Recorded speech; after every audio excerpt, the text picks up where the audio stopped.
All right. Good evening, everyone. Namaste. Warm welcome on the session of Pehchan. We are on the last day of Women's Week celebration. We today have amazing personality, which is, a having a great experience into the gems and jewelry, and she really can help any female look beautiful is the word. So today the session I would be actually handing it over to Manpreet and Sonia. So all towards you, Manpreet. I think let's take this legacy.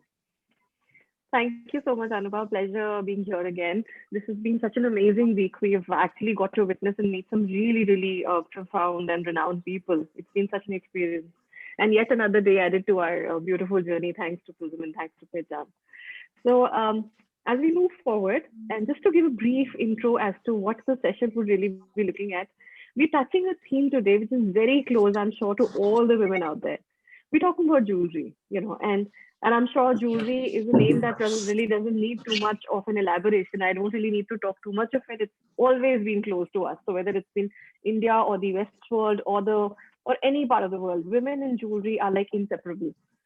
Now, typically, I had some facts that I wanted to share before I hand it over to my guest for the day. So, some quick facts here. So, I'm sure we've all been expressing our love and expressing, and typically, I do remember the De Beers ad, when they say diamonds are forever and diamonds are a girl's best gift. But more than that, this is just taking you a little through what is jewelry I can't hear you. into. So I Man- don't know if many of us knew this, but the Hello. Manpreet, your voice is cracking, my dear. earliest jewelry was. Am I audible to everybody? No. No, your Anubha, could voice you was No. a little bit cracking. So yes, Anubha and Srishti, am I? no, My your voice is voice, cracking. Your voice was Let me know. cracking in between, ma'am. Just a bit. Okay, okay. Let's just go with this again. Okay, so this is just talking about a little bit. I was just sharing a little bit of the facts and factoids on jewelry that I could come up with. So it's just talking a little bit about how old the heritage and the legacy of jewelry has been, you know. And but then of course, we move forward, and I'm going to straight away move actually to our guest. I'll just take a little bit to introduce her to you. So we have with us Sonia today, Madam Sonia Malhotra, who's been into creative jewelry. Jewelry has been a passion with her, and more than just being a hobby or a passion, she's taken it to the level of a professional excellence by way of doing her studies at the Gemology and the Jewelry Designing Institute at London. So she's somebody who knows her business and the tricks of the trade like really well. So we're going to know more about jewelry business from Sonia. But prior to that, I'd also like to share a little bit and the other side of her personality. While she has been into the jewelry business and she's made a mark for herself by her brand, she has also had a very soft side to her personality orientation. So she's a big time animal activist. She's been very protective, caring, and very protective about, especially the stray animals. Dogs, I believe, been very close. So in fact, she did a remarkable contribution when she first rescued a female dog, Leila. And heartless as it may sound, this poor dog, the female dog, was being exploited and actually raped by a owner, which is actually, I mean, I don't know really how to put it in words. When I heard of this, it really shocked me and saddened me too, quite a bit. So I'm going to request Sonia. We'll talk about both of these and many more facets of her life as we go ahead with our talk today. But without taking too much time, I want to straight away request Sonia to share with us quickly a little bit about how she began began with her jewelry business, and how did this journey initiate? And we'll take it further from there. So over to you, So, hi Sonia. everyone. Thank you for this precious time. This is Sonia Malhotra. So, my journey started in 2004, actually. And actually, it started when I was a kid. Basically, I always used to play with jewelry and things, but I was a very studious person, and I was studying physics as my major in college. And just in my summer vacation, I started making jewelry by hand, and it was always my passion: art, jewelry. So, just a stint, I went for an exhibition to the embassy in the British Embassy. I was all of 20 years old and very passionate. So the client took me to London with her. And then from there, I stayed in London for many years. I did my education there. I did my physics honors, but didn't go to astrophysics to NASA. So I rather, yeah, that was my passion basically to do physics. But my father told me you're a very, very creative person. So then that's it. I stayed in London for many years and I sold my jewelry on the streets, buses, paid for my college because I was from a service class background. I was not a business, inherited business. It was made by scratch by me. So for me, it was like empowerment. I had to give jobs to women. I had to take care of dogs. So I thought, why not start a business which is women oriented for women by the women. So that's how I took it up, and then I just came back to India. I had a chance of opening a shop in London. I had a sponsorship, but I was like, no, India needs me. I need to go back and change the things, work for the animals. I get so emotional because I didn't know that God will place me in Shapur Jat. Shapur Jat is a very big designer hub. We have a very big store there with a lot of girls working for us. Even the jewelry which is made there, it's made all by girls mostly. Only the machine work is done by the guys. But I teach them how to make jewelry. They create the jewelry, and that's where I found the animals also. A lot of animals were being ill-treated. So then I thought that every brand, like I learned this from Ambani's, every brand should give back to society. So I am that one brand who I thought that at least 30% should go back to society, for animals, for women. So that's how my journey started. And it's been 12 years in Shapur Jat now. My brand is 16 years old.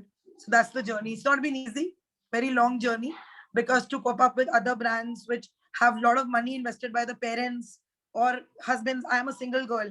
So, it's been a very, very difficult journey to survive. So that's the journey in a short form. Okay. That's very inspirational. So I'm discovering already some words which I would later be talking about. So I am going to definitely talk about how you're making jewelry the sustainable business, and you've already shared some light in it. But prior to that, from physics to jewelry, tell me, how does that excite you? And tell me also more about your brand. That'll be really nice to know if you could get some more about Suranam, the brand. Yeah. So Suranam basically is my parents' name and my name combined. Suranam, Sonia Ranbir Amita Malhotra. But I didn't know it means Swaranam, which is gold. It was a coincidence. My customer told me in Bangalore. So it was initially it was like a hobby to me, but then it became a profession because I did my graduation in fashion jewelry in London College of Fashion, and then I went on and did my PhD. That's a master's in jewelry designing from Indian Institute of Gemology. So that's a very, very advanced course in jewelry. And I think these days everybody's reselling jewelry, but nobody knows the meaning of creating jewelry. And it's a very male dominated work also because most of the carriers are males, and it's like a business thing. Fashion jewelry, the people who are there, these guys have got big business houses, and females are reselling from the house, but very few people create it by hand. So, and I didn't promote much on Instagram because I was like, let it be authentic, let that person come and get shocked when Anubha ma'am also walked into my store.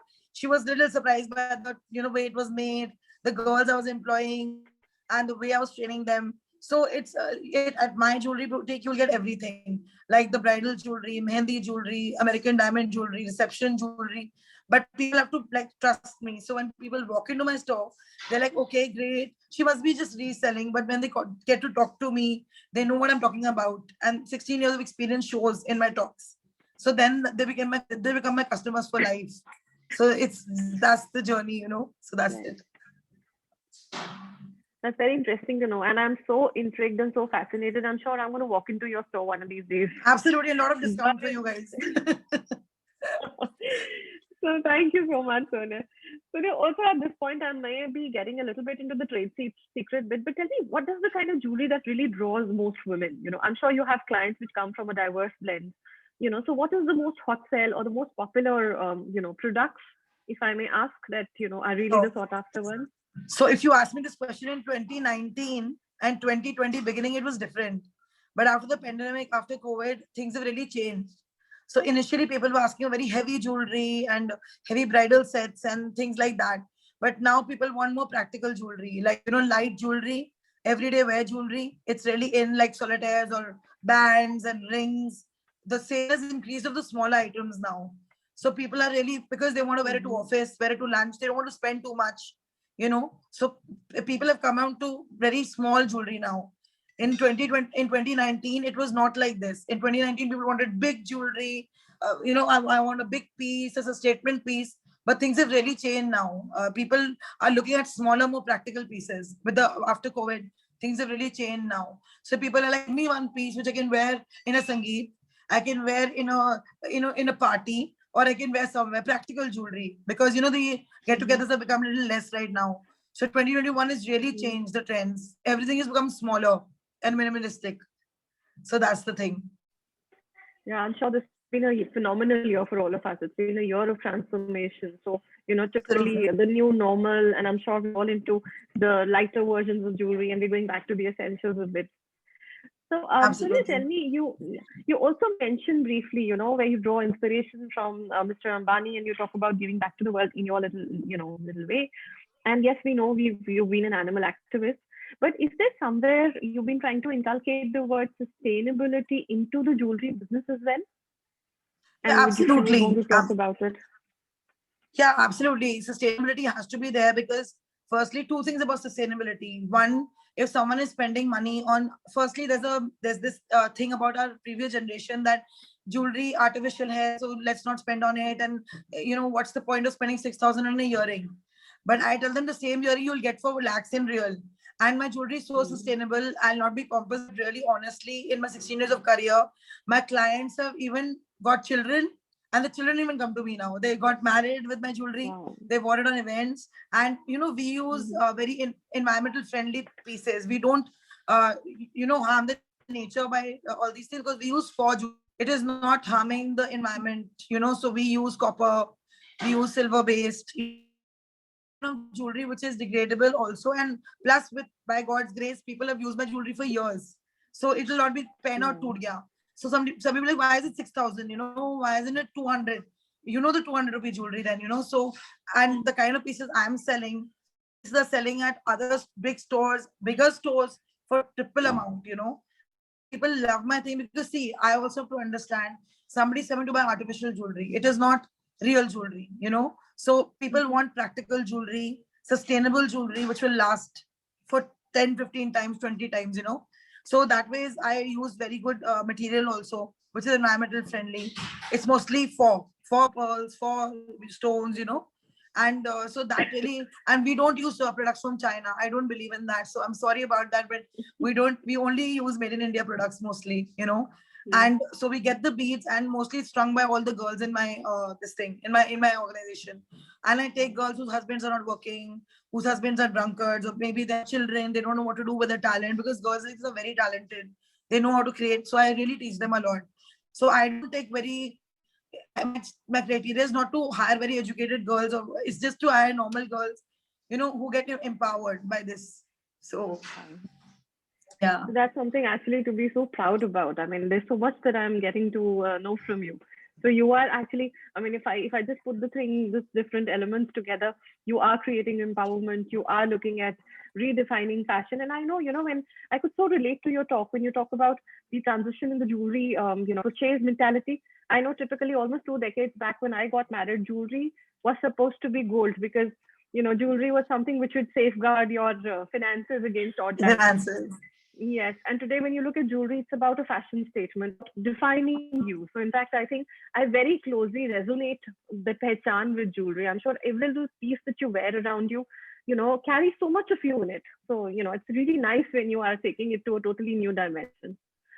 And at that point, Absolutely. Sonia, at that point, since you've been into it and you've done it all, you've seen it all. May I ask your personal favorite? What kind of jewelry do you think matches best with you and defines you? I think it's the rings. I love rings, and I love because we guys are working all the time, so we're dressing up bright, so we don't get to go to weddings that much, and we're professionals. So for me, a statement ring or some nice, like this size earring, which I'm not wearing. I should have worn actually. So very practical jewelry. I really love rings basically because rings really define when you talk, and the rings always reflect like when you're talking. So for me, some tiny earrings, and I love headbands, so we create these headbands also, which really deck up your entire look. So if you're having a bad hair day, you can just wear a nice hairband from our creations, and these are all done by the women in my organization. And this ring is also designed by me completely. The stones are set, and I also wear a lot of earrings. And like I told you initially, when I was a very big chunky jewelry kind of person, but after COVID my things have changed now, so I'm more into like practical. A lot of hairbands are really trending this year because people want a lot of hair Wow. accessories rather than wearing big Right. necklaces and all. It's but earrings and rings and hairbands mostly. Mhm. So honestly, that's come as a surprise to me. So I did notice you wearing the hairband, but I was rather, a little surprised because I didn't really, visualize and wow, this is so beautiful. This is amazing. But this is that one headpiece which actually, has been over the years, I guess, lost a little bit of its essence. And good, you bringing it back. Nice. So I mean, Sure. it brings that bit of uniqueness in all of us. So I think that's really really nice. Okay. Absolutely. Yeah. So yeah, we have some audience questions also. So we'll have to go a little fast with this. So prior to putting forth the audience questions, may I also request a little bit of message and some more clarity on the, on the animal part of it, where you've been an animal activist and we know you've been doing some amazing work. So would you want to talk a little bit about that as well? Yes, so basically, like you mentioned, Leila, in 2010 when we opened a store, I was in London before that. So my first store, so Shapurjat is a very evolved place, but it belongs to the culture. It's a village culture basically. So the men there are very dominating, and they have they still are in their 100 centuries back. So I saw that Leila was being tortured and hit a lot, and she was being physically abused. I'm just telling you in a very short way. It was over a few months, and so I decided to adopt her and take her home against the will of my parents. But I was like, no, I have to take her home. So then the landlords got after me. They came and attacked me. They hit me with sticks and all, and they broke my entire shop. I had a huge Oh, shop of 2,000 square feet. They broke my entire furniture. I went touch with the biggest animal activists, the biggest names I'll not take. I know some ministers of parliament also who could not help me because it's a very male dominated place there. And so if you just do too much, then they don't even give you a shop. So ultimately I mhm, found a shop with a female landlord, and she really mhm, supported me. After 10 years of struggle, I got a very good shop. And there also I found a lot of animals that were being hit, abused. 3 of them were killed in the lockdown also, when I could not go every day. My staff was there, but they just killed them with poison. So I was like, this life is, my parents are there, they're old, I'm taking care of them, my staff, my girls. But my main thing in life is my dogs. So we take care of 50 dogs in Chapojat, and 5 at home I have rescues, which I've rescued over the past 10 years. So, and I have made a conscious decision not to get married because, see, I believe everything you should give 100% to. If you get married, you have to give 100% to your in-laws, to your family, to your husband. And nobody will understand that you're lugging a baggage of 55 kids on you, you know, and my staff, my girls are also like my kids. So, but the dogs, nobody understands. Like my society, people give me a very, very big hard time that take out the dogs from your house, get out of the place. And I live in a very posh society, but still, Shapurjat people are telling me, do this, you're crazy, single woman, crazy woman. She's got a big business, so she's like she has airs about herself, but nothing doing. We are doing this, and we have no support from anybody. It is just my good clients who give us sometimes $100, they send us something, they send us, and it's all done by the sales of Suranum. Whatever we sell in Suranum, that's paying for my dogs, their food, 55 dogs feeding every month, every day, and their neutering. We pay them also. All their treatments is done by me personally. We have no funding from anywhere. So if anybody is listening to a conversation, please come forward. And if you can just donate something to our babies, it'll be great. Because I have some amazing customers who keep giving us something or the other. always, you know. So this is the way. So animals are amazing, and God is dog, right? So dog is God. So they are the most faithful Wow. creatures. Yeah. Big time dog lover myself, and I have a rescued baby at home too. Oh, So so I cute. so I so connect with the thoughts you just shared, and I'm sure we love to take this forward. You know, people really need to care more about that. You know, the totally unconditional love the dogs would actually come out with. So that Absolutely. calls for a true applaud. I mean, this really is very fascinating. I would like to thank you so much. I would like to thank Anuba Di that she got me here amongst all you lovely women, you know. I would love to thank Anuba ma'am for this because she walked into my store and she just felt I need to speak out my story, you know. So thank you so much. Right. Thank you so much, Sonia. So, just taking this a little forward. So, while I do have many more things that I want to talk to you about, I think I'm going to firstly invite some of our guests to ask you their questions. And then I would not like, I know I'm being a bit greedy. There's a lot more that I would want to talk, but let me just shell out time for them first, and then we'll come back to Sure. some more. So, we have with us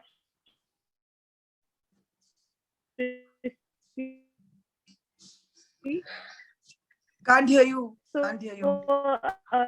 Srishti, if you would now take Yes, over ma'am. and you could unmute yourself and put your question to. Hello, ma'am. So my first question is with you is that what's the scope of jewelry as a profession? Like suppose that if I take this as a forward in my future, so how could I go forward with this profession? See, it's a lovely profession to be in because you resonate with the women very well. It's a very women-oriented profession. You really enjoy doing it because every woman just loves jewelry. Then your profession will not be profession anymore. It'll be a hobby. You know, so it'll be great. But you have to remember that there's a lot of competition and there are a lot of big players in the industry, and you have to have the heart. Some days even I have that, nahi, I don't want to do it, I'll do a job somewhere, no. But you know, you need to get up every day with a new creation, and you have to keep fighting, you know, because jewelry is a very vast there are a lot of people into jewelry line, you know, and they think it's a female oriented profession, but it's not. It's actually a male oriented. Most of the jewelry designers, you have to understand that you have to have the grit to go, because clothes is different. Clothes may you will just sell one piece, make few pieces. Jewelry, you need to have a vast collection. You need to have at least 4,000-5,000 pieces to have a store, you know. So it's a very interesting profession, because every woman loves jewelry. I think it's the best profession to be in, but you need to have a lot of grit and confidence every day, you know. And you need to have the heart, because in jewelry, if a client walks in, you show them 3 outfits, they'll buy from one. But if in jewelry you'll show them 4,000 pieces, they'll be like, nahi, or dikha do, show us more, you know. So but I would love you to you should even see some courses at Indian Institute of Gemology. That's in Jhandewala, and it's really good. And I'll write it down also. Indian Institute of Gemology and Jewelry, it's very good. They'll teach you a lot of things about jewelry. Sure, ma'am. So my second question is that what kind of jewelry one should wear on a daily basis? Like I'm a student, I'm doing MBA. So what would you suggest me if like my type of girls? What would you suggest daily basis that we wear? See, so real solitaires are all in the locker. Nobody wears real jewelry. So we are doing, you know, we do a collection of artificial solitaires and small earrings for college and, you know, for working girls. So I think you should wear some small studs, you know, maybe a 1/2 inch stud, and, you know, like very cute things which go with a very girly effect. And also a lot of bracelets, like, you know, like bracelets like this, like evil eye bracelets are really in. You know, we make some bands like Cartier bands. We make some bands also, which you can wear 3-4 together with your watch. That's very smart, you know. So necklaces are totally out of the question now. It is only about earrings and some, you know, nice rings. And maybe you have to write a lot, so you can wear a light ring. But for students, I can recommend earrings, well, I have bracelets and a lot of hairbands. It's very young. So you can wear, you know, you can just team up something with a nice hairband from the collection. You know, you should wear hairbands. Even when you go for someone's Sangeet or a wedding, you should wear a nice, we make hairbands in Kundan also, in Indian wear. So you can wear that. I like Kundan jewelry. I love it.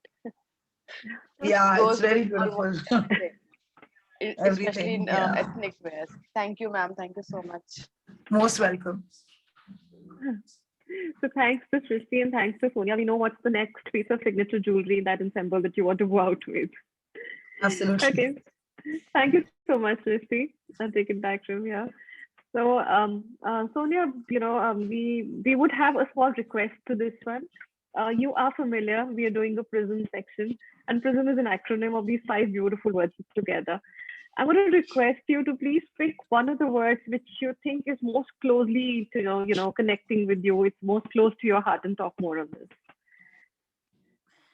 Yes, I have a big smile on my face because all my life I've just worked for one thing, which is respect. Respect for women, respect for dogs, respect for a single woman.